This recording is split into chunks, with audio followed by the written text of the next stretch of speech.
তোমাকে হারিয়ে আজ আমি হাসতে ভালোবাসি, তাই যখনই তোমার দেওয়া কথাগুলোর কথা মনে পড়ে আমি মন খুলে হাসি।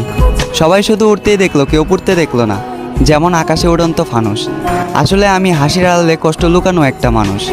মাঝে মাঝে খুব বাজেভাবে তোমার কথা মনে পড়ে, তবে মন চাইলেও কথা বলতে পারি না আর জোর করে।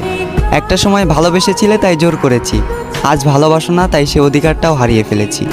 আমি তোমার জন্য মরে গিয়ে ভালোবাসার প্রমাণ দিতে চাই না, বরং মরার আগ পর্যন্ত তোমার জন্য অপেক্ষা করতে চাই। আমি জানি পরিবর্তনশীল মানুষ, তবে আমি একটা অমানুষ। কারণ চোখের সামনে কত মানুষ পরিবর্তন হয়ে গেল, শুধু আমি পরিবর্তন হতে পারলাম না। এবং বিশ্বাস করি এই শরীরের পরিবর্তন হলেও মনের পরিবর্তন কখনোই হবে না। যদি কখনো মনে হয় আমাকে তোমার আবারও প্রয়োজন, তবে নির্দ্বিধায় ফিরে এসো, আমি আবারও গোলাপ দিয়ে করব তোমাকে ফেরানোর আয়োজন। চোখের ভাষা